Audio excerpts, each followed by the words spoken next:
اس سے محبت کریں۔ بھئی یہ بات کس کو اچھی نہیں لگتی؟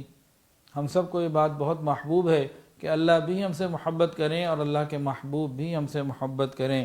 فرمایا کہ جس کو یہ بات اچھی لگے اسے چاہیے کہ وہ جب بات کرے تو سچ بولے، اس کے پاس امانت ہو تو صحیح طریقے سے امانت کی ادائیگی کرے اور پڑوس کے حقوق کو ادا کرے۔ یہ تین کام اگر کر لے گا اللہ بھی اس سے محبت کریں گے، اللہ کے محبوب بھی محبت کریں گے۔ سچ بولنا، امانت ادا کرنا اور پڑوس کے حقوق ادا کرنا۔ اللہ ہمیں ان کی توفیق عطا فرمائے۔ تو معلوم یہ ہوا جو پڑوس کے حقوق ادا کرتا ہے یہ اللہ کا پیارا بن جاتا ہے۔ اور ایک حدیث کے اندر آتا ہے کہ تین چیزیں ایسی ہیں جو انسان کے عمر اور رزق میں برکت کا ذریعہ بنتی ہیں: پڑوسی کے ساتھ اچھا سلوک، رشتہ داروں کے ساتھ اچھا سلوک اور اچھے اخلاق اپنانا۔ فرمایا کہ ان سے بستیاں آباد ہوتی ہیں اور عمروں میں برکت زیادہ ہو جاتی ہے۔ آبادیاں ان سے آباد ہوتی ہیں تین صفات کی وجہ سے۔ تین صفات کی وجہ سے بستیاں آباد ہوتی ہیں اور عمر میں برکت ہوتی ہے: پڑوسیوں کے ساتھ اچھا سلوک، رشتہ داروں کے ساتھ اچھا سلوک اور اچھے اخلاق اپنانا ہر ایک کے ساتھ۔ اور حدیث کے اندر آتا ہے کہ اللہ رب العزت کے نزدیک اچھا پڑوسی وہی ہے جو اپنے پڑوسی کے ساتھ اچھا سلوک کرتا ہے۔ ایک بہت خوبصورت بات، ایک صحابی نبی علیہ السلام کے پاس آئے اور عرض کیا: یا رسول اللہ مجھے کیسے پتہ لگے کہ میں اچھا ہوں؟ یا رسول اللہ مجھے کیسے پتہ چلے کہ میں اچھا ہوں؟ نبی علیہ السلام نے فرمایا اپنے پڑوسیوں سے پوچھ لو، جو پڑوسی تمہارے بارے میں رائے دیں گے بس تم ویسے ہو۔ تو ہم ذرا ہر آدمی اپنے ارد گرد اپنے اندر غور کرے، خیال کرے کہ بھئی اگر میری دکان ہے، میرا گھر ہے، میری کوئی اور جگہ ہے جہاں میرا آنا جانا ہے، رہنا ہے، کام کاج ہے، تو وہاں کے پڑوسی میرے بارے میں کیا رائے رکھتے ہیں؟ تو صحابی نے پوچھا: یا رسول اللہ مجھے کیسے پتہ لگے گا کہ میں ایک نیک انسان ہوں؟ فرمایا اپنے پڑوسی سے پوچھ لو، اگر وہ تمہیں کہیں کہ تم نیک ہو تو تم واقعی نیک ہو، لیکن وہ اپنے شوق سے کہیں اور اپنے خواہش کی وجہ سے کہیں، دل سے کہیں، زبردستی کہلوانا نہیں ہوگا۔ ایک حدیث کے اندر آتا ہے جس شخص کے 3 پڑوسی اس سے خوش ہوں تو اللہ تعالیٰ اس کے گناہوں کو معاف فرما دیں گے موت کے وقت۔ جس شخص کے 3 پڑوسی اس سے خوش ہوں، اس کی موت آ جائے تو اللہ تعالیٰ اس کے گناہوں کو معاف فرما دیتے ہیں۔ 3 پڑوسی سے مراد محدثین فرماتے ہیں ایک طرف تو عام طور سے دروازہ ہوتا ہے، تو ایک دائیں بائیں ایک سامنے۔ اللہ اکبر۔ پڑوسی کے حقوق کے بارے میں یہاں تک بھی حدیث کے اندر آتا ہے کہ اس کو اللہ تعالیٰ نے اپنے حق کے ساتھ بھی تشبیہ دی۔ قیامت کے دن ایک بندہ اللہ کے سامنے پیش کیا جائے گا، اللہ پوچھیں گے میں بھوکا تھا تو نے مجھے کھانا نہیں کھلایا، میں پیاسا تھا تو نے مجھے پانی نہیں پلایا، میں بیمار تھا تو نے میری عیادت نہیں کی۔ یا اللہ آپ تو رب العالمین ہیں، یہ بھوک پیاس یہ بیماری یہ تو آپ کو نہیں لگتی؟ تو اللہ رب العزت فرمائیں گے کہ فلاں موقع پہ تیرا پڑوسی بھوکا تھا، اگر تو اسے کھانا کھلا دیتا ایسے ہی تھا جیسے مجھے کھلایا، پانی پلاتا ایسا تھا مجھے پلایا، اس کی بیمار پرسی کرتا ایسا تھا جیسے میری کی۔ اب اس سے زیادہ اور کیا کانسیپٹ دیا جا سکتا ہے پڑوس کی اہمیت کو سمجھانے میں؟ مزید بھی تفصیلات ہیں۔ نبی علیہ السلام نے ارشاد فرمایا انسان کی سعادت ہے کہ اس کو کوئی اچھا پڑوسی مل جائے۔ جس طرح رزق تقسیم ہوتا ہے پڑوس بھی تقسیم ہوتا ہے، انسان کی سعادت ہوتی ہے کہ اچھا پڑوسی مل جائے۔ اور حدیث کے اندر آیا ہے حرمت الجار علی الجار کحرمت ابیہ، مکارم اخلاق ابن ابی الدنیا رحمۃ اللہ علیہ۔ حرمت الجاری علی الجار کحرمت ابیہ، پڑوسی کے اوپر ایسے ضروری اور لازم ہے جیسی اولاد کو باپ کی عزت کرنی چاہیے، جتنا باپ کی عزت کرنا ضروری، فرمایا کہ دیکھو پڑوس کا بھی احترام کرنا ضروری۔ ایک حدیث کے اندر آتا ہے اذا اراد اللہ بعبد خیرا عسلہ، اللہ کسی بندے کے ساتھ خیر کا ارادہ فرما لیتے ہیں تو اسے میٹھا بنا دیتے ہیں۔ تو صحابہ نے پوچھا وما عسلہ، میٹھا بنانے کا کیا مطلب؟ فرمایا کہ اس بندے کو اس کے ہمسایوں کا اللہ محبوب بنا دیتے ہیں، کہ جو بندہ اپنے ہمسایوں کا محبوب ہو تو یہ میٹھا ہوتا ہے، اور اللہ رب العزت اس کے ساتھ خیر کا ارادہ فرما چکے ہوتے ہیں۔ تو پڑوسیوں کے ساتھ اچھا سلوک کرنا، یہ مانگنا چاہیے یا اللہ ہمیں ایسے اخلاق عطا فرمائیے کہ ہمارے پڑوسی ہم سے خوش اور راضی ہو جائیں۔ اور ایک حدیث کے اندر آتا ہے، نبی علیہ السلام نے فرمایا جب تم سالن بنانے لگو، گھر میں ہنڈیا بنا رہے ہو، تو تھوڑا سا پانی زیادہ ڈال دیا کرو، پڑوس کو بھیج دیا کرو، اپنے پڑوسی کو بھی بھیج دیا کرو۔ اب سادہ سی بات ہے، اتنا مشکل بھی نہیں ہے کہ انسان کے گھر میں کھانا پکے، شوربہ تھوڑا سا پانی ڈال کے زیادہ بنا لے تو اور مختلف لوگوں کا خیال ہو جائے، پڑوسیوں کا خیال ہو جائے۔ روز بلا ناغہ ہر ہنڈیا بھیجنا ضروری نہیں، لیکن وقتاً فوقتاً موقع بموقع کچھ نہ کچھ بھیجتے رہنا چاہیے تاکہ تعلق باقی رہے، محبتیں زندہ رہیں۔ انسان کو شریعت ایسی تعلیم دیتی ہے، شریعت نے اس چیز کو پسند کیا ہے کہ کچھ افراد اگر ایک محلے میں، ایک سوسائٹی میں اکٹھے رہتے ہیں تو ایک دوسرے کے ساتھ محبت کا تعلق بھی رکھیں۔ عام طور سے پڑوسی کو دائیں بائیں اور سامنے والا سمجھا جاتا ہے، شریعت میں اس کا مفہوم بہت وسیع ہے۔ 40 گھر دائیں، 40 بائیں، 40 آگے، 40 پیچھے، گویا پورا محلہ ہی پڑوس ہو گیا۔ اور یہ وہ اصول ہیں، اگر حضور پاک صلی اللہ علیہ وسلم ہمیں یہ اصول نہ بتاتے تو انسان کی سوچ ان اعلیٰ اخلاق تک پہنچ ہی نہیں سکتی تھی۔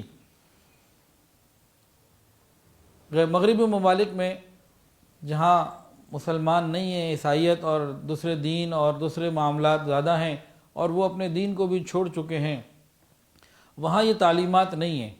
وہاں پڑوس کے حقوق کے بارے میں کیا کانسیپٹ ہے؟ بس زیادہ تم شور نہ کرو، ان کے دروازے کے آگے کوئی چیز کھڑی نہ کرو، گاڑی کھڑی نہ کرو، روشنی زیادہ نہ کرو، ان کو تکلیف نہ ہو، ان کے آرام میں خلل نہ آئے۔ بس یہ چند چیزیں ایسی کہ تم ان کا خیال کر لو، وہ تمہارا خیال کر لیں، لیکن ان سے محبت کرنا، ان کو کھانا بنا کے بھیجنا، ان کا خیال رکھنا، ان کی عزت کرنا، باپ جیسا مقام دینا، اور قیامت کے دن کا تصور کہ ان کے ساتھ اچھا سلوک کرنا اللہ سے اچھی ملاقات کا ذریعہ بنے گا، یہ سب کچھ وہاں نہیں، یہ صرف مسلمانوں کے اندر ہے۔ چنانچہ ایک صاحب کا واقعہ ہے، وہ بیرون کسی ملک پڑھنے کے لیے گئے، تو وہاں تو پڑھائی کے لیے گئے ہوئے تھے، یہاں سے ان کے ماموں نے اسی ملک آنا تھا، تو ان کی والدہ نے اپنے بھائی کو کہا کہ دیکھو تم جا رہے ہو، ہمارے آم کے باغات ہیں، اس سال آم بھی بڑے اچھے آئے ہیں، تو آپ اگر یہ آموں کی ایک پیٹی لے جاؤ اور وہاں جا کے میرے بیٹے کو دے دینا، وہ بھی خوش ہو جائے گا، اور اپنے باغ کے آم ہیں تو ذرا اسے خوشی ہو جائے گی۔ اب اس نے کہا ٹھیک ہے لے جاتا ہوں۔ اب یہ صاحب جو تھے، اس نوجوان کے ماموں اس ملک میں پہنچے اور وہ آموں کی جو پیٹی تھی وہ اپنے بھانجے کے حوالے کر دی کہ بھئی تمہاری ماں نے بھیجا ہے۔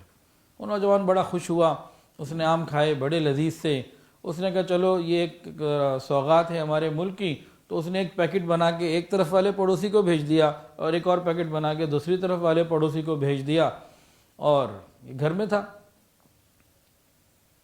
کہتے ہیں کہ کچھ دیر کے بعد، کچھ عرصے کے بعد، چند گھنٹے کے بعد یا کچھ وقفے کے بعد میرے دروازے پہ بیل ہوئی، نوک ہوا، تو میں باہر گیا تو دیکھا دونوں پڑوسی اکٹھے ہو کے میرے پاس آئے ہوئے تھے، اور دونوں نے کہا کہ بھئی آج آپ نے آم بھیجے تھے، بڑے مزے کے تھے، بڑا مزہ آیا، لیکن بل ساتھ نہیں آیا، تو پیمنٹ بھی بتا دیجئے کتنی پے کرنی ہے۔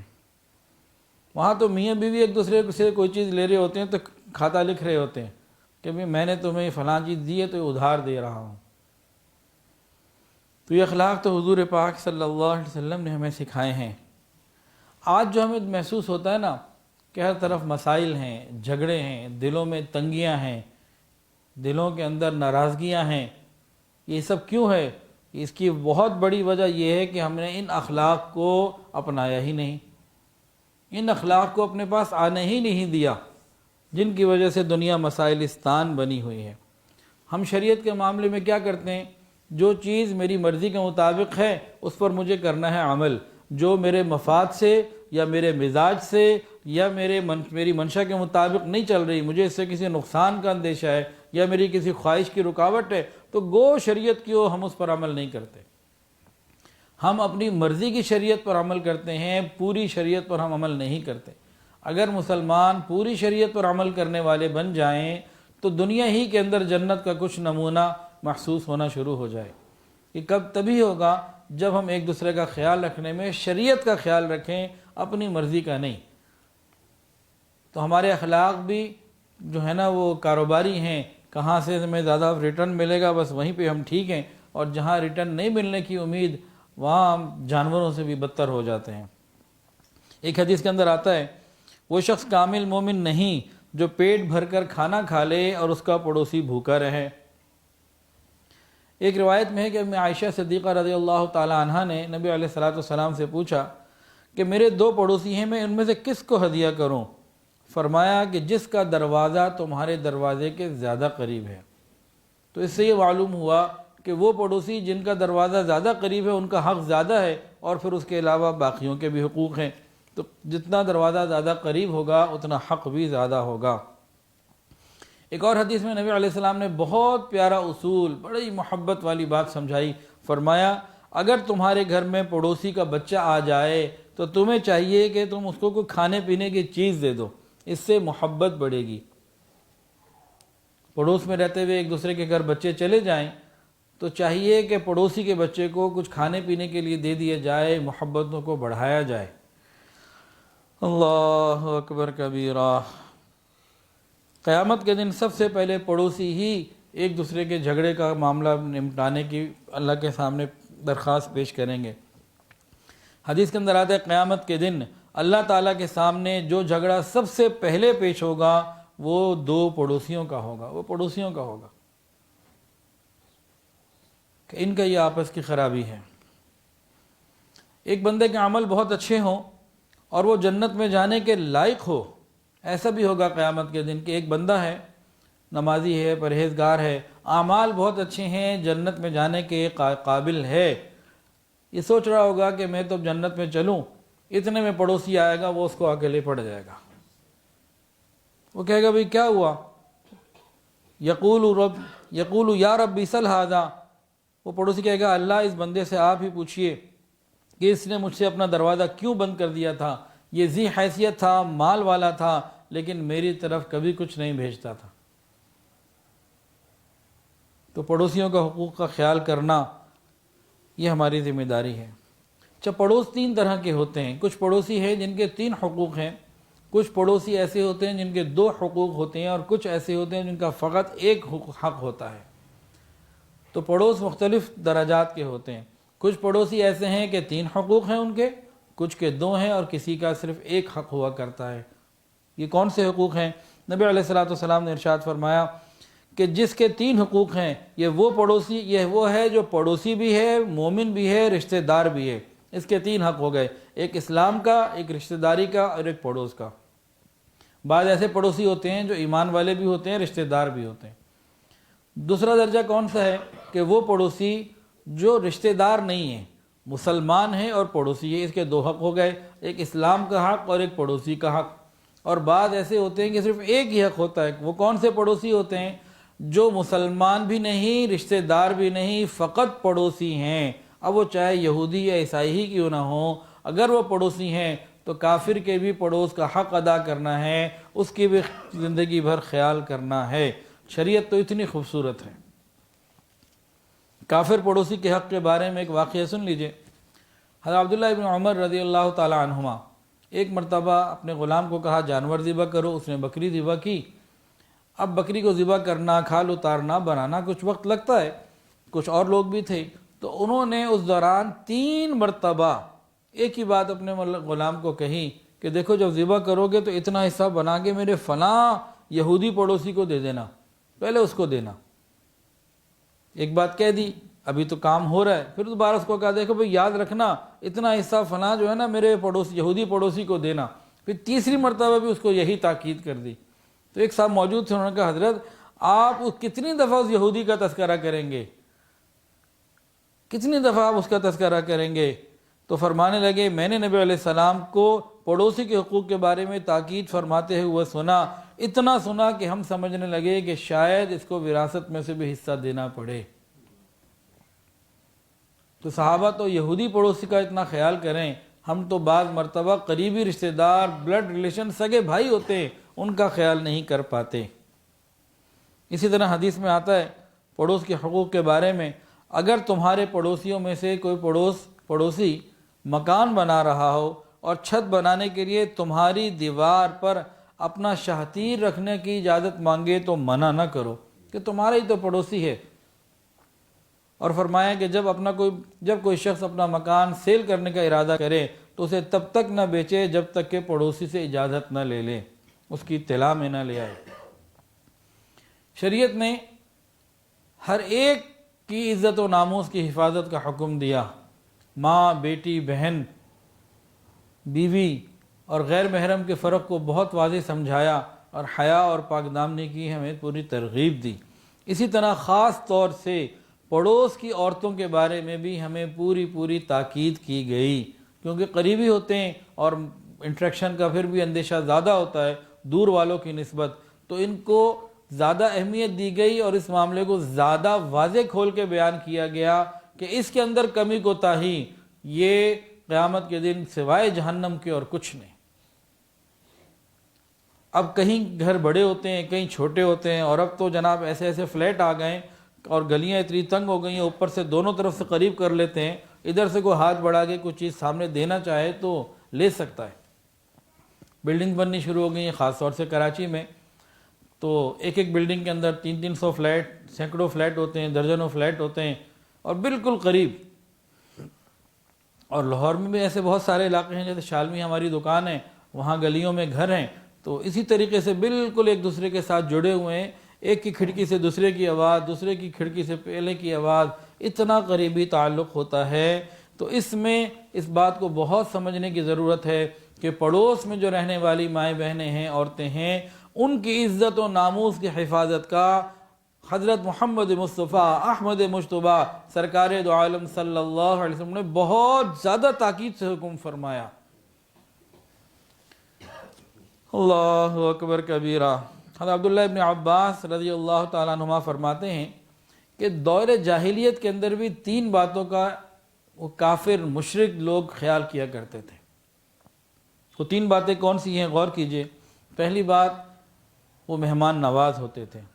دوسری بات، بوڑھی عورت کو طلاق نہیں دیتے تھے کہ جس عورت نے ساری جوانی انویسٹ کر دی، لگا دی، کھپا دی، اب بڑھاپے میں اس کو چھوڑ دینا، وہ اس کو برا سمجھتے تھے کہ اب یہ کدھر جائے گی، جہاں بھی جائے گی اب دھکے کھائے گی۔ تو وہ بوڑھی عورت کو اس زمانے میں دور جاہلیت میں جو مشرک کافر ہوا کرتے تھے وہ بھی اس کو طلاق نہیں دیا کرتے تھے۔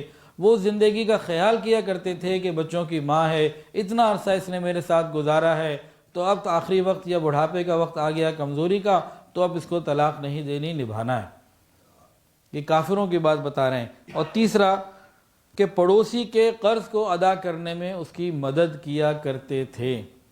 تو یہ 3 اخلاق وہ تھے جو زمانے جاہلیت میں کافروں کے اندر تھے، مسلمانوں میں تو اس سے آگے کی باتیں آئیں۔ اور برا پڑوسی، اگر کوئی پڑوسی برا ہے تو اس کے بارے میں وعید کیا آئی ہے۔ حدیث کے اندر آیا، نبی علیہ السلام کو بتایا گیا کہ یا رسول اللہ، ایک عورت ہے جو سارا دن روزے رکھتی ہے اور ساری رات نماز پڑھتی ہے، دن میں روزے دار اور رات کو تہجد گزار، لیکن یہ اپنی زبان سے، لیکن اپنے عمل سے، زبان سے پڑوسیوں کو تکلیف پہنچاتی ہے۔ نبی علیہ السلام نے فرمایا قال ہی من اہل النار، فرمایا کہ یہ عورت تو جہنم میں ہے۔ سارا دن روزے رکھتی ہے، ساری رات تہجد پڑھتی ہے، لیکن اپنے پڑوسیوں کو تکلیف پہنچاتی ہے، فرمایا ہی من اہل النار، یہ جہنم میں جائے گی۔ تو پڑوسیوں کو تکلیف پہنچانا، تکلیف دینا، یہ نقصان کا ذریعہ ہے۔ اور ایک حدیث کے اندر آتا ہے، قیامت کی نشانیوں میں سے ہے کہ برے پڑوسی ہوں گے، پڑوسی برے ہوں گے اور لوگ رشتے ناطے توڑنے والے ہوں گے۔ ایک حدیث کے اندر آتا ہے، بھئی ہم میں سے کون چاہتا ہے کہ اللہ ہم سے محبت کرے؟ چاہتے ہیں جی؟ چلیں پھر سن لیں، عمل کرنا پڑے گا، خالی چاہنے سے کام نہیں بنتا۔ ایک حدیث میں آتا ہے، اللہ تعالیٰ اس بندے سے محبت فرماتے ہیں کہ جس کا پڑوسی برا ہو اور یہ اس تکلیف پر صبر کرتا ہو۔ ہر اینگل سے پڑوس کے حقوق کو سمجھایا گیا۔ پہلے تو فضائل بتائے گئے، حقوق بتائے گئے، احسان کرنے کا طریقہ بتایا گیا، پھر وعید بھی بتا دی کہ برا پڑوسی یہ برے لوگوں میں شمار ہوتا ہے۔ اور تو بتا دیا کہ دیکھو اگر کسی کو برا پڑوس مل بھی جائے تو پھر یہ اس کے ساتھ اچھا سلوک کرے کہ اللہ اسے اپنا محبوب بنا لے۔ مطلب بات کو ہر زاویے سے جو ہے نا واضح کر دیا گیا کہ بھئی تم نے کسی بھی طریقے سے خیر ہی کرنی ہے، تمہارے پاس کوئی جواز نہیں ہے جی میرا پڑوسی جو ہے نا پڑوسی برا تھا اس لیے میں بھی برا ہو گیا۔ بھئی ٹھیک ہے تمہیں برا پڑوسی مل گیا لیکن تم تو اچھے بنو تاکہ اللہ تم سے محبت کرے۔ ایک حدیث کے اندر آتا ہے نبی علیہ السلام سے پوچھا گیا یا رسول اللہ ای الذنب اعظم، سب سے بڑا گناہ کون سا ہے؟ یہ فرمایا کہ تم اللہ کے ساتھ کسی کو شریک بناؤ، یہ سب سے بڑا گناہ ہے، حالانکہ اللہ نے تمہیں پیدا کیا ہے، وہ تمہارا مالک اور خالق ہے۔ تو سب سے بڑا گناہ کون سا ہوا جی؟ شرک۔ پھر پوچھا گیا فقلت ثم ای، اس سے زیادہ جو ہے نا کون سا، اس کے بعد جو ہے سب سے زیادہ گناہوں میں بڑا گناہ کون سا ہے؟ فرمایا کہ تم اپنی اولاد کو اس لیے قتل کرو کہ اس کو کھلائیں گے پلائیں گے کہاں سے، اس کی ذمہ داریاں کیسے پوری کریں گے؟ جیسے بعض لوگ حمل جو ہے وہ گروا دیتے ہیں، اس طرح کے معاملات۔ تو یہ قتل انسانی تک بندہ پہنچ گیا۔ پہلا گناہ کون تھا؟ شرک، دوسرا قتل انسانی۔ پھر انہوں نے پوچھا ثم ای، اس کے بعد کون سا؟ تیسرے نمبر پہ سب سے بڑا گناہ۔ تو سنیے، فرمایا کہ تو اپنے پڑوسی کی بیوی سے زنا کرے۔ شرک، قتل اور اس کے بعد پڑوس کی کسی عورت کے ساتھ غلط تعلق رکھنا، یہ کبیرہ گناہوں میں سے، اکبر الکبائر میں سے ہے، بڑے بڑے گناہوں میں سے۔ آپ نے ایک حدیث کئی دفعہ سنی ہوگی کہ قیامت کے دن بعض لوگ ایسے ہیں، 7 لوگ، ایک میں 3 لوگ، جن کو عرش کا سایہ دیا جائے گا، سنا ہے نا؟ تو آج ان 7 لوگوں کے بارے میں سن لیجئے جن کا حساب کتاب نہیں ہوگا، ڈائریکٹ جہنم میں بھیج دیا جائے گا۔ لوگوں کا حساب کتاب بھی ہوگا۔ جب ڈیبٹ کریڈٹ دونوں کھاتے کھلتے ہیں نا تو بھئی کسی کی نیکیاں زیادہ ہوں گی، کسی کے گناہ زیادہ ہوں گے، کوئی معافی تلافی مانگ لے گا، کچھ ہو جائے گا، کسی کو نبی علیہ السلام کی شفاعت مل جائے گی، کہیں کوئی نہ کوئی سلسلہ بن جائے گا۔ کچھ تو وہ خوش نصیب ہوں گے نا جو بلا حساب جنت میں جائیں گے، کچھ درمیانے ہوں گے جن کے کھاتے کھل جائیں گے، آج جو بھی آڈٹ ہو رہا ہے، لیکن کچھ ایسے ہوں گے جو بلا حساب جہنم میں جائیں گے۔ بلا حساب جنت جانے والے تو ہمیں بڑا اچھا لگتا ہے، تو ذرا بلا حساب جہنم جانے والے بھی سن لیجئے۔ انس ابن مالک رضی اللہ عنہ فرماتے ہیں نبی علیہ السلام نے ارشاد فرمایا 7 آدمی ایسے ہیں کہ قیامت کے دن اللہ تعالیٰ نہ تو ان کی طرف نظر رحمت فرمائیں گے، نہ ان کو پاک صاف کریں گے، نہ ان کا حشر دنیا والوں کے ساتھ فرمائیں گے، بلکہ ان کو سیدھا جہنم میں بھیج دیں گے، اگر وہ ان گناہوں سے توبہ کر کے نہ مرے ہوں گے تو۔ ہاں، موت سے پہلے اللہ نے موقع رکھا ہے، کوئی بھی مومن سچی توبہ کر لے، مومن ہو یا مومنہ، اللہ سارے گناہوں کو معاف فرما دے۔ کئی دن پہلے ایک نوجوان کا میسج آیا کہ جی مجھے برے گناہوں کے خیالات آتے ہیں، کفر کے بھی آ جاتے ہیں، میں بڑا پریشان ہوں، میں کیا کروں، مجھے لگتا ہے میرے گناہ معاف نہیں ہوں گے۔ کئی دفعہ اس نے یہ میسج مجھ سے 3 مہینے میں پوچھ لیا، میں بھی تنگ آ گیا، میں نے کہا یا اللہ اس کو کیسے سمجھاؤں کہ جی ایسے ایسے برے خیالات آتے ہیں، کبھی بے حیائی کے، کبھی جناب اسلام کے خلاف بھی آ جاتے ہیں، نمازی آدمی ہے۔ تو پھر آ گیا وہی خیال، ایک ہی سوال آتا ہے اس کا ہر تھوڑے دن بعد، تو اس کو سمجھاتے رہو۔ تو کل اس کو پھر میں نے کہا دیکھو بھائی ایک سوال تم بتاؤ، ایک آدمی 100 سال کا مشرک ہو، کافر ہو، ہر گناہ اس نے کیا ہوا ہو، تمہیں تو خالی خیال ہی آ رہا ہے نا، لیکن اس نے ہر وہ گناہ کیا ہو جو تم سوچ رہے ہو، کبھی آیا جاتا ہے شیطان وسوسہ ڈال دیتا ہے، اور بھی زیادہ اس نے گناہ کیے ہوئے ہوں، یہ 100 سال کا کافر مشرک اگر سچے دل سے توبہ کر لے، کلمہ پڑھ لے تو کیا ہوگا؟ سارے اس کے گناہ معاف ہو جائیں گے نا۔ جب اس کے تو معاف ہو سکتے ہیں تو تمہارے کیوں نہیں ہو سکتے؟ تم بھی توبہ کرتے رہو۔ تو توبہ تو اللہ تعالیٰ نے ایک ایسی نعمت رکھی ہے کہ سارے ہی گناہ معاف ہو جاتے ہیں، لیکن یہ 7 لوگ ایسے ہیں کہ اگر سچی توبہ نہ کی اور ایسے ہی مر گئے تو یہ بلا حساب جہنم میں جائیں گے۔ یہ 7 کون سے ہیں؟ ایک ہے مشت زنی کرنے والا، ایک ہے لواطت کرنے والا، اور ایک ہے کروانے والا، چوتھا شراب پینے والا، پانچواں اپنے والدین کو مارنے والا، ہاتھ اٹھانے والا، چھٹا پڑوسی کو تنگ کرنے والا، یہاں تک کہ لوگ اسے برا بھلا کہنا شروع کر دیں کہ اتنا برا آدمی، اور ساتواں پڑوسی کی عورت سے زنا کرنے والا، اس کی بیوی ہو، بیٹی ہو، بہن ہو، وہ پتہ نہیں کیا کہتے ہیں کہ جی ڈائن بھی 7 گھر چھوڑ دیتی ہے، اس طرح کا کچھ کہتے ہیں کہ ڈائن بھی 7 گھر چھوڑ دیتی ہے، لیکن کچھ ایسے بدنصیب ہوتے ہیں جو 7 گھر بھی نہیں چھوڑتے۔ میرا گناہ یہ زنا تو ہر وقت گناہ اور حرام ہے۔ ایک حدیث کے اندر آتا ہے نبی علیہ السلام نے پوچھا یا رسول اللہ میں رسوائی سے بچنا چاہتا ہوں، فرمایا زنا مت کرنا، یعنی زنا ایک ایسی چیز ہے کہ ذلت اور رسوائی اس شخص کا مقدر ہو کے رہے گی، اس کے علاوہ یہ کوئی دوسری بات ہی نہیں ہے۔ سفیان ثوری رحمۃ اللہ علیہ فرماتے تھے کہ 10 باتیں تو ظلم ہیں۔ وہ کون سی 10 باتیں ہیں؟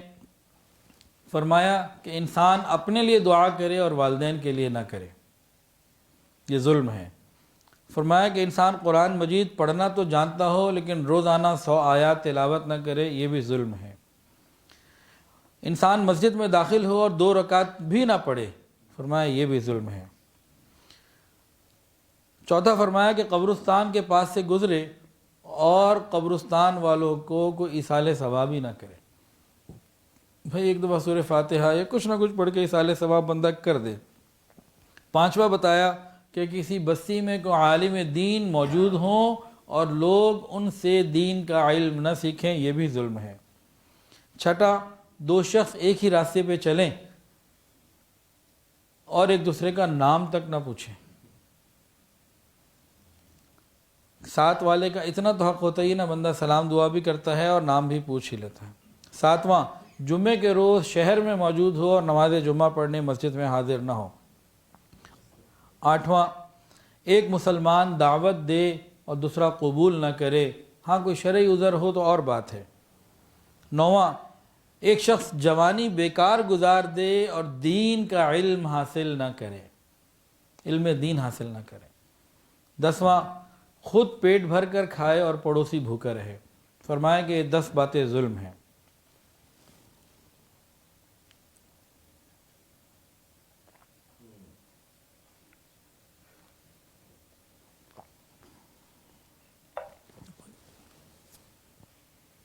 ایک صحابی نبی علیہ السلام کے پاس حاضر ہوئے اور آگے کہتے ہیں نبی علیہ السلام سے پوچھا میں نے کہ یا رسول اللہ میرے پڑوسی کا مجھ پر کیا حق ہے؟ کبھی ہم نے کسی عالم سے جا کے پوچھا کہ میرے پڑوسی کا مجھ پر کیا حق ہے؟ ہمیں فکر ہی نہیں ہے۔ تو نبی علیہ السلام کی تربیت اور صحبت ایسی تھی، صحابی آئے یا رسول اللہ میرے پڑوسی کا مجھ پر کیا حق ہے؟ نبی علیہ السلام نے فرمایا اگر وہ بیمار ہو جائے تو اس کی عیادت کرو، فوت ہو جائے تو جنازے میں شرکت کرو، اگر وہ تم سے قرض مانگے تو اس کو قرضہ دو، اگر اس کے بعد لباس نہ ہو پہننے کے لیے تو اس کو لباس دو، اور اس کو کوئی خوشی ملے تو اسے مبارکباد دو، اس کو کوئی غم ملے تو اس کی غم پرسی کرو، اس کا خیال رکھو، اس کو سپورٹ دو، اور تم اپنی دیوار کو اس کی دیوار سے اونچا نہ بناؤ کہ تمہاری دیوار کی وجہ سے اس کی ہوا رک جائے، اور فرمایا کہ اپنی ہانڈی کی خوشبو سے اسے تکلیف نہ پہنچاؤ سوائے اس کے کہ اس کی ہانڈی میں سے کچھ حصہ اسے بھی پہنچا دو۔ گھر میں کوئی چیز بن رہی ہے تو اس میں سے کچھ اس کو بھیج دو تو ٹھیک ہے، نہ ایسا نہیں کر رہے اور وہاں غربت ہے، کمزوری کے حالات ہیں، تو پھر اپنی ہانڈی سے اس کو ہانڈی کی خوشبو سے اسے تکلیف نہ پہنچاؤ۔ چنانچہ علماء کرام نے لکھا ہے پڑوسی کے حقوق کیا ہیں، تو جو مختلف حقوق آئے ہیں ان کا ایک اوور ویو ہم کر لیتے ہیں۔ پہلا حق یہ ہے کہ وہ ضرورت کے وقت اگر قرضہ مانگے تو قرضہ دو، اگر وہ ضرورت کے وقت تمہیں اپنے پاس بلائے تو جاؤ، بیمار ہو تو عیادت کرو، اس کو کسی مدد کی ضرورت ہے تو اس کی مدد کرو، اس کو تکلیف پہنچے تو اس کے ساتھ اظہار ہمدردی کرو، خوشی ملے تو مبارکباد دو، فوت ہو جائے تو اس کے جنازے میں شریک ہو جاؤ، شرکت کرو۔ اگر وہ اپنے گھر سے کہیں سفر پر چلا جائے تو اس کے مال کی، اس کی بیوی کی، اس کی عزت آبرو کی، اس کی چیزوں کی حفاظت کرو۔ 9ویں چیز ممکن حد تک اسے تکلیف نہ پہنچاؤ، تم خود اسے تکلیف نہ دو، اور اجازت کے بغیر اونچی دیوار نہ بناؤ۔ یہ حقوق ہیں جو شریعت نے ہمیں پڑوس کے بارے میں سمجھائیں۔ اللہ تعالی ہمیں ان حقوق کی ادائیگی کی توفیق عطا فرمائے۔ ہمارے اسلاف اپنے پڑوس کے حقوق کا بہت زیادہ خیال رکھنے والے ہوتے تھے۔ ایک حدیث کے اندر آتا ہے، اللہ کی قسم وہ شخص مومن نہیں ہو سکتا، اللہ کی قسم وہ شخص مومن نہیں ہو سکتا، اللہ کی قسم وہ شخص مومن نہیں ہو سکتا۔ پوچھا گیا یا رسول اللہ کون شخص؟ فرمایا کہ وہ شخص جس کا پڑوسی اس کی بری حرکتوں سے محفوظ نہ ہو۔ 3 مرتبہ قسم کھا کے فرمایا۔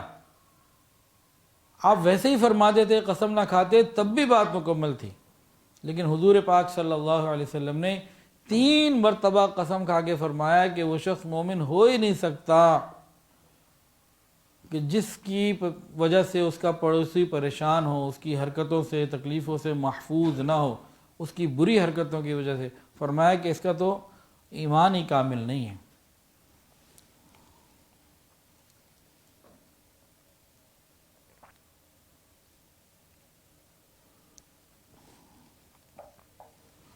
جب ہم لوگ صحیح معنوں میں مسلمان تھے تو ہمارے بڑے وہ پڑوس کا بہت خیال کرتے تھے۔ ایک بزرگ کا عجیب واقعہ کتابوں میں لکھا ہے، ان کے گھر میں بہت سارے چوہے تھے۔ اب چوہے گھر میں ہو تو چیزیں خراب ہوتی ہیں، تو ان سے کسی نے کہا حضرت اتنے چوہے ہیں، کوئی بلیاں ہی پال لیں تو یہ چوہے تو ختم ہوں، ان کا کوئی علاج کریں۔ تو فرمانے لگے بات یہ ہے کہ میں اگر ان چوہوں کو یہاں سے بھگاؤں گا تو میرے پڑوسوں میں چلے جائیں گے، پھر انہیں تکلیف پہنچائیں گے، اس لیے میں ان کو دور نہیں کر رہا۔ اب یہ سوچ کی بات ہے۔ ایک اللہ والے تھے ابن مقفع رحمۃ اللہ علیہ، ابن مقفع رحمۃ اللہ علیہ۔ ایک مرتبہ انہوں نے دیکھا کہ ان کا پڑوسی جو ہے وہ گھر فروخت کر رہا ہے مقروض ہو جانے کی وجہ سے، تنگ دستی کی وجہ سے، اور وہ اپنا مکان اس نے سیل کے لیے لگا دیا۔ تو یہ اپنے پڑوسی کے پاس حاضر ہوئے، اس سے ملاقات کی اور فرمایا کہ بھئی تم اپنا مکان کیوں بیچتے ہو؟ اس نے کہا میں مقروض ہوں، میرے پاس گنجائش نہیں ہے، ابھی مکان بیچ کے پھر کہیں جہاں جاؤں گا جو بھی ہوگا، فی الحال تو مجھے قرضہ ادا کرنا ہے۔ تو انہوں نے کیا کیا، ان کے پاس وسائل تھے، پورے مکان کی قیمت اس کو ہدیہ کر دی اور کہا کہ یہ مکان بھی تمہارا، تم یہیں پہ رہو اور یہ پیمنٹ تم وصول کرو، تم اپنے معاملات کو نبھاؤ۔ اللہ اکبر کبیرہ۔ اسی طرح ایک بزرگ تھے عبداللہ ابن طاہر رحمۃ اللہ علیہ، ان کا پڑوسی وفات پا چکا تھا، بیوہ تھی اور اس کی 4 بیٹیاں تھیں، تو زندگی گزر رہی تھی۔ ایک دن وہ آئے تو معلوم یہ ہوا کہ جو میری پڑوسن بیوہ ہے یہ اپنے گھر کو بیچ رہی ہے اور کوئی پارٹی لینے آئی ہوئی ہے گھر کو۔ تو یہ پھر حیران ہو کے پریشان ہو کے ادھر گئے اور جا کے بات چیت کی، تو اس نے کہا بھی بات یہ ہے کہ میں بیوہ ہوں، میرے پاس حالات نہیں، وسائل نہیں ہیں، حالات ایسے آ گئے ہیں کہ مجھے گھر بیچ کے جانا پڑ رہا ہے، اس لیے یہ بات چیت ہو رہی ہے۔ تو انہوں نے کہا کہ تمہیں کتنے پیسوں کی ضرورت ہے؟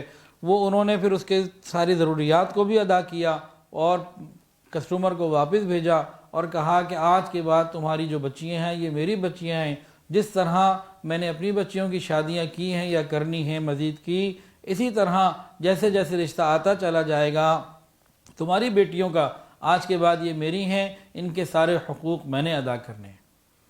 پھر انہوں نے اپنے پڑوسن کی بیٹیوں کے لیے رشتے تلاش کیے جیسے کوئی اپنی بیٹی کے لیے تلاش کرتا ہے۔ جب رشتے مل گئے تو ہر موقع کے اوپر انہوں نے مناسب طریقے سے ان کی تمام ضروریات کو پورا کیا، بلکہ یہ لکھا ہے کہ ہر بیٹی کو شادی کے وقت 1,00,000 دینار بھی اپنی طرف سے عطا فرمایا۔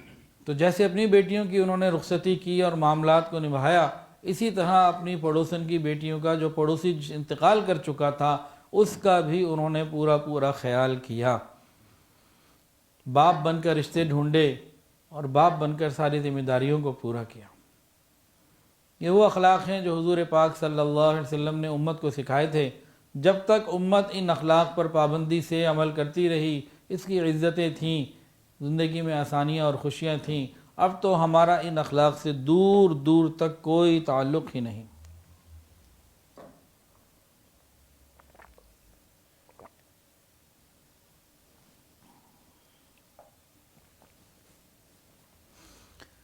حضرت عبداللہ ابن مبارک رحمۃ اللہ علیہ، ان کے پڑوس میں ایک یہودی رہتا تھا۔ اس کو کسی وجہ سے وہاں سے شفٹ ہونا تھا، کہیں اور جانا تھا، کوئی وجہ تھی، تو اس نے مکان اپنا سیل پہ لگا دیا. کوئی گاہک خریدنے کے لیے آیا، نے پوچھا کتنے کا؟ یہودی نے ڈبل قیمت مانگی. مثال کے طور پر اس وہاں کی قیمت 1000 تھی تو 2000 مانگ لی، 4000 تھی تو 8000 مانگ لی، اس نے ڈبل قیمت مانگ لی. تو کسٹمر نے کہا تم نے ڈبل قیمت کیوں مانگی ہے؟ تمہارے ارد گرد اس سارے علاقے میں، اس سوسائٹی میں تو یہ تو آدھی قیمت پہ ملتا ہے، تم تو بہت زیادہ مانگ رہے ہو. تو اس یہودی کا جواب سنیے، اس یہودی کا جواب سنیے. کہنے لگا آدھی قیمت میرے اس مکان کی ہے اور بقیہ آدھی عبداللہ ابن مبارک رحمۃ اللہ علیہ کے پڑوس کی ہے.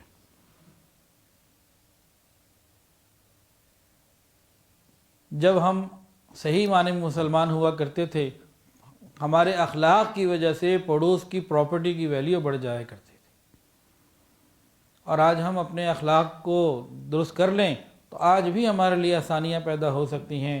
حضور پاک صلی اللہ علیہ وسلم نے ارشاد فرمایا کہ میں مکارم اخلاق کی تکمیل کے لیے مبعوث ہوا ہوں، اور یہ مکارم اخلاق 10 ہیں جن میں سے 6 بیان ہو چکے ہیں. انشاءاللہ اگلی اتوار سے ساتواں خلق جو ہے امانت کا ادا کرنا. امانت کی ادائیگی میں میرا خیال ہے ایک بیان نہیں ہو پائے گا، 2 یا 3 بیانات میں پھر امانت کے بارے میں بات چیت ہوگی کہ امانت کا وسیع مفہوم ہماری زندگی، وسیع ترین مفہوم ہے شریعت میں، لیکن ہماری زندگی میں اس کا مفہوم جو ہے نا وہ بہت محدود رہ گیا ہے. تو اس میں بہت تفصیل سے باتیں ہوں گی انشاءاللہ العزیز.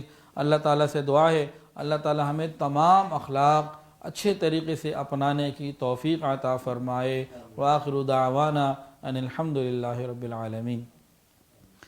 اچھا، ایک اعلان بھی سماعت فرما لیجئے. منگل، آج 6 تاریخ ہے، آج 6 دسمبر، منگل کو 8 دسمبر عشاء کے بعد انشاءاللہ العزیز ہیڈ آفس میں لاہور میں ٹاؤن شپ میں ایک بیان ہے. جھنگ سے حضرت شیخ الحدیث مولانا حبیب اللہ صاحب دامت برکاتہم تشریف لا رہے ہیں. مہد الفقیر جھنگ کے شیخ الحدیث ہیں، تو انشاءاللہ العزیز ان کا بیان ہے اس منگل کو، اگلی منگل کو، اچھا اگلی منگل کو، ٹھیک ہے، 12 دسمبر اگلی منگل کو ہے، پھر 15 دسمبر، ٹھیک ہے، اگلی منگل کو ہے 15 دسمبر. اعلان دوبارہ سے صحیح طریقے سے، دن منگل کا ہے، تاریخ 15 دسمبر ہے، اور جھنگ سے شیخ الحدیث صاحب دامت برکاتہم تشریف لائیں گے انشاءاللہ.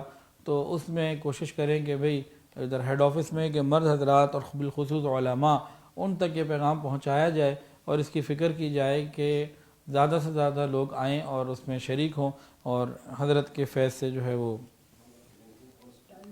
عشاء کے بعد منگل کی رات کو عشاء کے بعد انشاءاللہ تعالی. تو اس کے لیے سب لوگ فکر مند ہوں اور زیادہ سے زیادہ لوگوں کو اس کی دعوت دیں، اور دعا کریں کہ حضرت بار بار تشریف لاتے رہیں انشاءاللہ تعالی. توبہ کے کلمات پڑھ لیجئے. کوئی بیعت ہونا چاہے تو بیعت کی نیت بھی کر سکتا ہے. ساتھ ساتھ پڑھ لیجئے. بسم اللہ الرحمن الرحیم. لا الہ الا اللہ محمد رسول اللہ اشہد ان لا الہ الا اللہ واشہد ان محمد عبدہ ورسولہ. استغفر اللہ ربی من کل ذنب واتوب الیہ.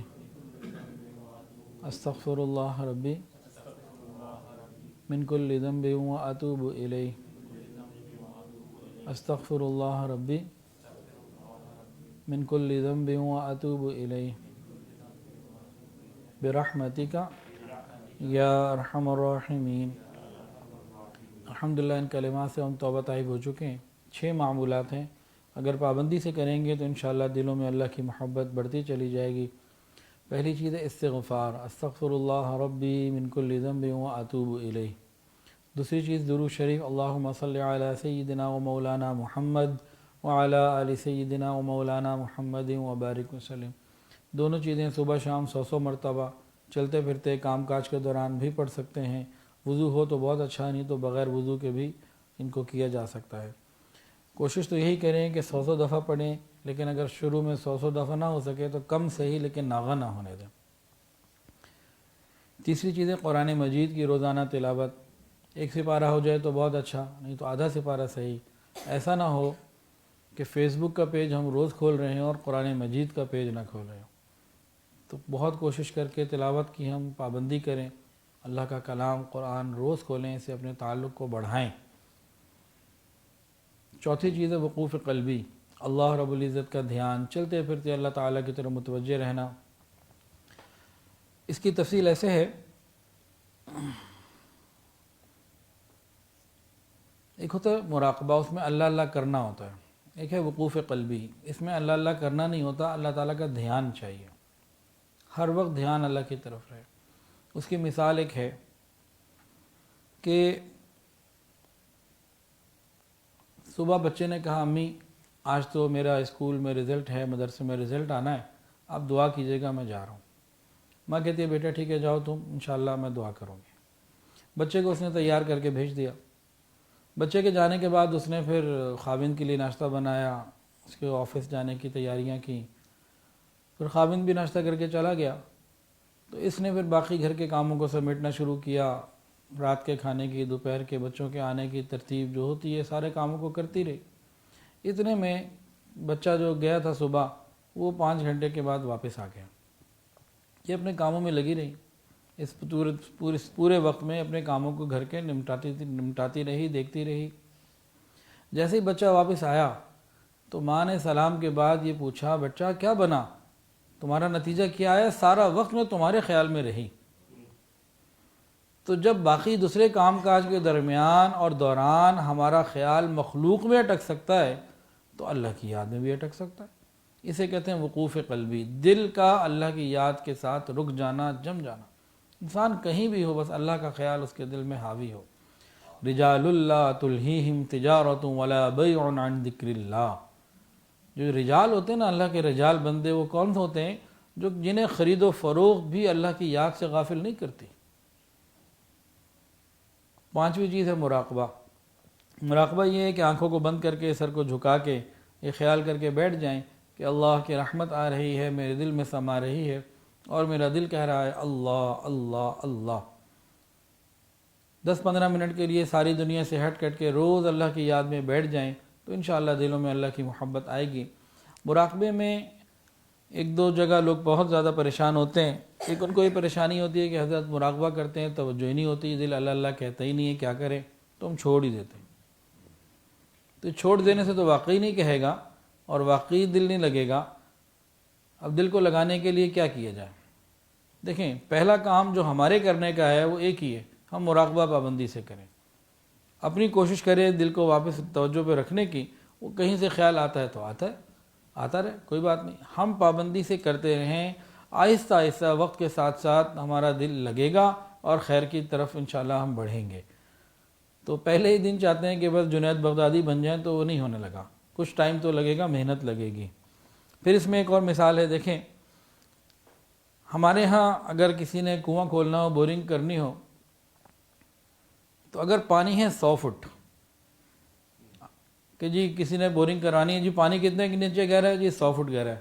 اچھا جی ٹھیک ہے، 10-10 فٹ کے 15 گڑھے کھود دو جی، 10-10 فٹ کی وہ 15 کھدائیاں کروا دے تو پانی نکل آئے گا۔ پانی تو 100 فٹ پر ہے، اس نے تو 150 فٹ کھدوا دیا لیکن پانی نہیں نکلے گا۔ اس کو ایک ہی جگہ پہ 100 فٹ جانا ہوگا، پھر جا کے پانی نکلے گا۔ تو اللہ تعالیٰ کی طرف سے توجہ، رحمت و کیفیات ساری ملتی ہیں، لیکن پابندی سے کرتے رہے وہ مل جائیں گی انشاءاللہ۔ دوسری بات یہ ہے کہ ہمارے اختیار میں مراقبہ کرنا ہے، ذکر کرنا ہے، وہ ہم کر لیں۔ وہ جو کیفیات ہیں، یہ توجہات ہیں، وہ ہمارے اختیار میں نہیں ہیں، تو جو چیز ہمارے اختیار میں نہیں ہے اس کو چھوڑ دیں، جو اختیار میں ہے اس کو کرتے رہیں اور اللہ سے مانگتے رہیں، انشاءاللہ تعالیٰ مل جائے گی۔ اور تیسری چیز میں بہت اہم ہے اور بہت الارمنگ ہے، جب کوئی کہتے ہیں نا جی میں یاد الہی میں بیٹھا ہوں اور یاد الہی ہی نہیں آ رہی، بیٹھا ہوں میں اللہ کی یاد کے لیے اور اللہ ہی کی یاد نہیں آ رہی، باقی بہت کچھ خیال آ رہے ہیں، تو یہ جو پوزیشن ہے نا یہ ایک الارمنگ ہے۔ وہ کیسے؟ عام طور سے دیکھا یہ گیا ہے کہ انسان جب ذکر میں، مراقبے میں، فکر میں بیٹھتا ہے تو اس وقت بیٹھتا ہے جب باقی کام کاج سے وہ فارغ ہو چکا ہوتا، ہر طرف سے ہٹ کٹ کے کوشش کرتا ہے اور کوئی کام نہیں ہے، اب ذرا کچھ دیر میں یاد الہی میں بیٹھ جاؤ۔ اب جب اس سارے کاموں سے سائٹ پر ہو کے یاد کے لیے بیٹھا اور تب یاد نہیں آ رہی، تو موت کے وقت کیسے آ رہی ہے، آ جائے گی اللہ کی یاد؟ اس وقت نہیں کیا معاملہ ہو، کیا حال ہو ہمارے ساتھ۔ ابھی تو ہم سارے چیزوں کو سائٹ پہ کر کے بڑے سکون کے ساتھ بیٹھے ہیں کہ چلو اب یاد الہی کے لیے بیٹھیں، اس وقت نہیں آ رہی تو موت کے وقت شیطان کیا کرے گا؟ تو یہ تو الارمنگ سچویشن ہے۔ اب اس کا حل نا امیدی نہیں ہے، چھوڑنا حل نہیں ہے، اس کا حل یہ ہے کہ ہم اور زیادہ شوق اور پابندی سے کریں تاکہ ہماری یہ پریشانی دور ہو جائے۔ اور چھٹی چیز ہے رابطہ شیخ۔ تو اب تھوڑی دیر کے لیے ذکر قلبی کر لیجئے، آنکھوں کو بند کر لیجئے، سروں کو جھکا لیجئے، یہ خیال کر کے بیٹھیے کہ اللہ کی رحمت آ رہی ہے، میرے دل میں سما رہی ہے، اور میرا دل کہہ رہا ہے اللہ اللہ اللہ۔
لا الہ الا اللہ محمد رسول اللہ۔ دعا کر لیجیے۔ الحمدللہ رب العالمین، الحمدللہ رب العالمین، الحمدللہ رب العالمین، وصلی اللہ علی النبی الامی الکریم۔ ربنا ظلمنا انفسنا وان لم تغفر لنا وترحمنا لنکونن من الخاسرین۔ اللہ ہم آپ کے عاجز مسکین بندے ہیں، اللہ ظاہر میں بندے حقیقت میں نہایت ہی گندے ہیں۔ یا اللہ ہمارے دلوں کی گندگیوں کو دور فرما، ہمارے سینوں کو اپنے نور سے منور فرما، ہمارے دلوں کو اپنی یاد سے آباد فرما۔ رب کریم سینوں کو اپنی محبت سے لبریز فرما، خطاؤں سے درگزر فرما، عیبوں کی پردہ پوشی فرما۔ رب کریم اپنی رحمتوں کی پشت پناہی نصیب فرما۔ رب کریم سر کے بالوں سے لے کر پاؤں کے ناخنوں تک نیکی تقوی عطا فرما، حیا اور پاک دامنی والی زندگی عطا فرما، بے حیائی سے محفوظ فرما۔ رب کریم ہماری تنہائیوں کو پاکیزہ فرما، ہماری مجالس کو پاکیزہ فرما، ہماری راتوں اور باتوں کو پاکیزہ فرما، ہماری سوچ کو پاکیزہ فرما۔ رب کریم اپنی رحمت کا معاملہ فرما۔ یا الہ العالمین ہماری زندگیوں میں برکتیں عطا فرما، گھروں میں برکتیں عطا فرما، اعمال میں برکتیں عطا فرما، صحت اور حافظے میں برکتیں عطا فرما، قدم قدم پر برکتوں کو ہمارے ساتھ شامل حال فرما۔ رب کریم اپنے در سے لگائے رکھنا، اپنی رحمت کے سائے میں چھپائے رکھنا۔ اے اللہ ایک لمحے کے لیے کبھی کسی غیر کا محتاج نہ کر، رب کریم ایک لمحے کے لیے بھی کبھی کسی غیر کا محتاج نہ کر۔ رب کریم ہم آپ کے محتاج ہیں، اپنے در سے لگائے رکھنا، اپنی رحمت کے سائے میں چھپائے رکھنا۔ اللہ ایک پل کے لیے اور ایک پائی کے لیے بھی کبھی کسی غیر کا محتاج نہ کر۔ رب کریم جو صاحب اولاد ہیں ان کی اولادوں کو نیک وکار فرما، والدین کی آنکھوں کی ٹھنڈک بنا، متقیوں کا امام بنا۔ اللہ اولاد کی خوشیاں عطا فرما، اولاد کے غموں سے محفوظ فرما۔ جن گھروں میں جوان بچے بچیاں موجود ہیں قدردان رشتے عطا فرما، والدین کے لیے فرائض نبھانے آسان فرما۔ رب کریم ہماری دعاؤں کو قبول فرما۔ یا اللہ جو اپنی اولادوں کی شادیاں کر چکے ہیں، اللہ اولادوں کو گھروں میں خوشگوار ازدواجی زندگیاں نصیب فرما۔ رب کریم ہمیں حقوق ادا کرنے کی توفیق عطا فرما۔ یا اللہ حقوق مانگنے کے بجائے ادا کرنے کی توفیق عطا فرما۔ یا الہ العالمین ہم پر رحمت کی نظر فرما، ہم سب کو رزق حلال، آسان، فراخ اور بابرکت عطا فرما، حرام اور مشتبہ سے محفوظ فرما۔ یا الہ العالمین ہمارے تینوں حرم کی حفاظت فرما۔ یا اللہ ہمارے تینوں حرم کی حفاظت فرما، دعوت اور تبلیغ کے کام کی حفاظت فرما، جہاں اللہ اللہ خانقاہوں کی حفاظت فرما، تمام مساجد، مدارس، مراکز عربیہ کی حفاظت فرما، اقامت دین کی کوششیں کرنے والوں کی حفاظت فرما۔ رب کریم پوری امت کی حفاظت فرما، ہمارے ملک پاکستان کی حفاظت فرما، اس کے چپے چپے اور بچے بچے کی حفاظت فرما۔ رب کریم ہماری دعاؤں کو قبول فرما۔ رب کریم ہم میں اور ہمارے گھروں میں جو بیمار ہیں شفا عطا فرما، جو پریشان ہیں پریشانیوں کو دور فرما، جو مقروض ہیں قرضوں کی ادائیگی کے آسان اسباب اپنی رحمت سے پیدا فرما۔ رب کریم ہماری دعاؤں کو قبول فرما۔ یا الہ العالمین بہت سارے لوگوں نے دعاؤں کے لیے کہا اور جو کہنا چاہتے تھے نہیں کہہ پائے، اور وہ لوگ جن کا حق ہے کہ ان کے لیے دعائیں کرتے رہا کریں، رب کریم سب کے لیے خیر کے فیصلے فرما۔ یا اللہ ہم پر رحمت کی نظر فرما۔ یا الہ العالمین جب ہماری موت کا وقت آ جائے، رب کریم ہماری زبانوں سے کلمہ جاری فرما دے، ہماری قبر کو جنت کا باغ بنا دینا۔ یا اللہ ہمارے وہ عزیز و قارب دنیا سے چلے گئے، یا اللہ سب کی کلی مغفرت فرما۔ یا اللہ جن کی آپ مغفرت فرما چکے ہیں ان کو قرب کے اعلیٰ درجات نصیب فرما۔ یا اللہ ہمارے لیے قیامت کے دن کو خوشیوں کا اور عزتوں کا دن بنا، بغیر عذاب اور بغیر حساب کے جنت الفردوس عطا فرما۔ رب کریم ہماری دعاؤں کو قبول فرما، جو مانگا عطا فرما، جو مانگنا چاہیے تھا نہیں مانگ پائے وہ بھی عطا فرما۔